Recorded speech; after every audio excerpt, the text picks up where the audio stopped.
साथियों नमस्कार। पंचम विभक्ति अर्थात अपादान कारक में मैं आपका हार्दिक स्वागत व अभिनंदन करता हूं। आप मेरे साथ बने रहिए और ध्यानपूर्वक देखते रहें।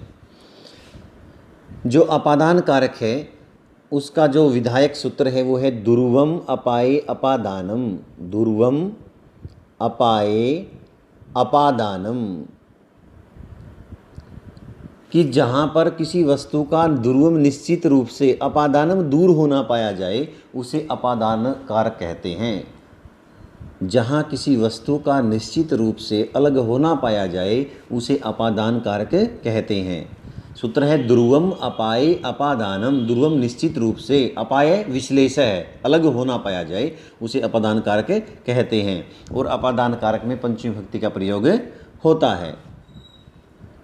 जैसे वृक्षात पत्रम पतति, बड़ा प्रसिद्ध एक उदाहरण है। वृक्षात पत्रम पतति, वृक्ष से पत्ता गिरता है, तो यहाँ पर जो पत्ता है उसका विश्लेष हो रहा है, उसका अपाय हो रहा है, वो दूर हो रहा है। किससे? वृक्ष से। तो इसलिए वृक्ष अपादान कारक हुआ। और अपादाने पंचमी, अपादान कारक में पंचमी विभक्ति होती है, इसलिए यहाँ पंचमी विभक्ति हुई वृक्षात। रथ से राम उतरते हैं, तो रथात, रथ से, रामः भगवान श्री राम उतरते हैं, अवतरती। तो भगवान श्री राम का रथ से अलग होना पाया गया, इसलिए रथ की अपादान संज्ञा हुई और अपादाने पंचमी से पंचमी विभक्ति का विधान हुआ। आगे बढ़ते हैं। भीत्रा अर्थानाम भय हेतु, भी और त्राण अर्थ वाली, भय और रक्षा अर्थ वाली धातुओं में भय और जो रक्षा का कारण होता है उसमें पंचमी विभक्ति होती है। ध्यानपूर्वक देखिएगा।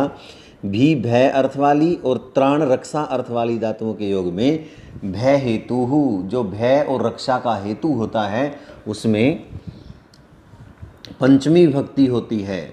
जैसे चौरात बिभेति, चोर से डरता है। चौरात त्रायते, या चोर से रक्षा करता है। तो यहाँ जो चोर शब्द है उसमें की अपादान संज्ञा हुई और अपादान संज्ञा होने से जो पंचमी विभक्ति है उसका विधान हुआ। जुगुप्सा विराम प्रमाद अर्थानाम उपसंख्यानम। जुगुप्सा निंदा, विराम हटना, प्रमाद आलस्य, इनके समानार्थक शब्दों के साथ भी पंचमी विभक्ति का जो प्रयोग है वो होता है। जैसे पापात जुगुप्सते, पाप से घृणा करता है। विरमति हटता है। धर्माद प्रमाद्यति, अथवा धर्म से आलस्य करता है। तो जुगुप्सा, विराम और प्रमाद अर्थ वाली धातुओं के साथ भी पंचमी विभक्ति का विधान होता है। जुगुप्सा विराम प्रमाद अर्थानाम उपसंख्यानम। जुगुप्सा, विराम और प्रमाद, इनके समानार्थक सब जो धातु होती हैं उनमें पंचमी विभक्ति का विधान यह सूत्र करता है।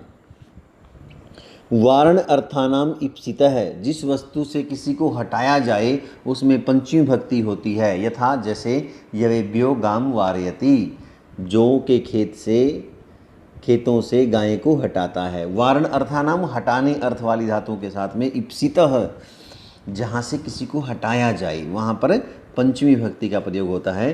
जैसे पापात निवारयति, पाप से हटाता है। आगे देखते हैं। आख्यात उपयोगे, आख्यात क्या होता है? नियम पूर्वक विद्या स्वीकारे, जिससे नियम पूर्वक विद्या सीखी जाए, पढ़ी जाए, उस गुरु या अध्यापक की अपादान संज्ञा होती है और अपादान में पंचमी विभक्ति का प्रयोग होता है। जैसे अध्यापकात अधीते, अध्यापक से पढ़ता है, या उपाध्यायात अधीते, उपाध्याय से सीखता है। आख्यात क्या है? कई बार आता है आख्यात इत्यस्य को अर्थ है तर्हि नियम पूर्वक विद्या स्वीकरणम, नियम पूर्वक विद्या स्वीकार करने को आख्यात कहते हैं। और आख्यात के प्रयोग में जिससे विद्या सीखी जाए वह अपादान होता है। अपादान में पंचमी का प्रयोग होता है। प्राझे ऐसोढ़, परापूर्वक जी धातु के योग में जिसको सहन करना मुश्किल हो, जिससे हारा जाए, उसमें पंचमी विभक्ति होती है। जैसे अध्ययनात् प्राजयते, अध्ययन से पराजित होता है। अंतर्धौ येन अदर्शनम इच्छति, अंतर्धौ येन अदर्शनम इच्छति, छिपने में जिससे छिपना चाहता है उसमें पंचमी विभक्ति का प्रयोग होता है, या उसकी अपादान संज्ञा होती है और अपादान संज्ञा में पंचमी विभक्ति का प्रयोग होता है। जैसे मातुः नीलियते कृष्ण है, जो कृष्ण है वो माता से छिपता है। अंतर्दौ अंतर्धान को बोलते हैं छिपने को। ये न जिससे अदर्शनम इच्छति छिपना चाहता है, जिससे छिपना चाहता है उसमें पंचमी भक्ति का प्रयोग होता है। जैसे मातुः नीलियते कृष्ण है, माता से जो कृष्ण है वो छिपता है। अध्यापकात् छात्रः नीलियते, अध्यापक से जो छात्र है वो छिपता है। आगे देखते हैं। जनि कर्तुः प्रकृति, जन धातु के कर्ता की जो प्रकृति होती है, जन धातु के कर्ता का जो मूल कारण होता है वह भी अपादान होता है और अपादान में पंचमी भक्ति का प्रयोग होता है। जैसे ब्रह्मा से प्रजा उत्पन्न होती है, तो यहाँ जो जन धातु है प्रजायन्ते, उत्पन्न कौन हो रही है? प्रजा। और प्रजा का जो मूल कारण क्या है, वो कहाँ से उत्पन्न हो रही है? ब्रह्मा से, इसलिए ब्रह्मणः ये यहाँ पर अपादान हुआ और अपादान होने से ब्रह्मण में पंचमी भक्ति आई। ब्रह्मा से प्रजा उत्पन्न होती है। जन धातु के योग में जो मूल कारण होता है वहाँ पर पंचमी भक्ति होती है। भूः प्रभवः, भू धातु के योग में प्रभवः जो उत्पत्ति स्थान है उसकी भी अपादान संज्ञा होती है और अपादान होने से पंचमी भक्ति होती है। जैसे हिमवतः गंगा प्रभवति, प्रभवति उत्पन्न होना, प्रकट होना। गंगा निकलती है, कहाँ से निकलती है? तो उत्पत्ति स्थान क्या है इसका? हिमवतः हिमालय से, हिमालय से गंगा निकलती है, इसलिए भू धातु का जो उत्पत्ति स्थान है, जो प्रभव है वो हिमालय है और हिमालय में पंचमी भक्ति हुई अपादान होने से। आगे बढ़ते हैं। ल्याप लोपे अधिकरणे च, जब कत्वा और ल्याप जो प्रत्यांत हैं ये क्रिया वाक्य में प्रकट नहीं की जाती परंतु छिपी रहती है, तब उस क्रिया के कर्म और आधार में पंचमी होती है। जैसे आसनात् प्रेक्षते, तो यहाँ पर ल्याप लोपे कर्मणि अधिकरणे च, इस सूत्र ने पंचमी भक्ति का विधान किया। आगे देखते हैं। यतश्च काल, यतश्च अधव काल निर्माणम तत्र पंचमी, जिस स्थान या काल से किसी दूसरे स्थान या काल की दूरी मापी जाए वह स्थान या काल पंचमी में रखा जाता है। जैसे करनाल से जो कैथल है वो 20 किलोमीटर है, 40 किलोमीटर है, तो कैथल नगरात करनाल नगरम 44 किलोमीटर दूरमस्ति। उसी प्रकार देवप्रयागात, देवप्रयाग से जो रुद्रप्रयाग है वो 10 योजन है। तो देवप्रयागात जहाँ से मार्ग मापा जाए या समय की गणना की जाए। आगे देखते हैं। पंचम भक्ते है तरप, चलो छोड़िए ये ज़्यादा महत्वपूर्ण नहीं है, आगे देखते हैं। पंचमी आंग परिबीही, अप आंग परि आदि कर्म प्रवचनीय के योग में पंचमी भक्ति होती है। जैसे धनात् ज्ञानम गुरुतरम, धन से जो ज्ञान है वो बड़ा है। आंग मर्यादा वचने, जब मर्यादा अर्थ में आंग का प्रयोग हो तो उसकी कर्म प्रवचनीय संज्ञा होती है और उसमें पंचमी भक्ति होती है। जैसे आमुक्ते संसार है, मुक्ति तक संसार। इसी प्रकार अप परिवर्जने, अप आंग और परिवर्जन अर्थ में कर्म प्रवचनीय संज्ञक होते हैं। जैसे अपहरे है।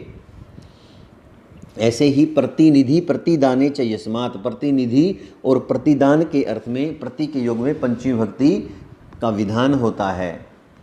विभाषा गुणे अस्त्रियम, कारण या हेतु प्रकट करने वाले जो गुणवाचक स्त्रीलिंग से रहित शब्द हैं उनमें तृतीया या पंचमी में रखे जाते हैं। जैसे जाड्यन जाड्यात वा बद्ध है, जैसे यह मूर्खता से बंधा हुआ है। अन्यात आरात इतर दिक शब्द, ये शब्द दिए गए हैं कुछ।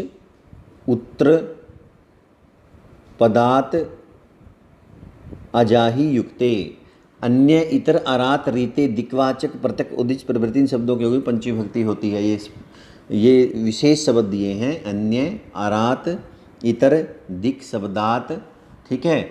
और उसके बाद ये दूसरे शब्द हैं प्रत्यक उदिच प्रभृति, इन शब्दों के योग में पंचमी भक्ति का विधान है। तो साथियों ये पंचमी भक्ति हुई। जो अग्रिम वीडियो है उसमें षष्ठी और सप्तमी विभक्तियों का विधान रहेगा। आशा है आपको और वीडियो पसंद आई। आप चैनल को सब्सक्राइब अवश्य करेंगे और ज़्यादा से ज़्यादा इस चैनल को फैलाएंगे ताकि हमारे संस्कृत के सभी साथियों का लाभ हो।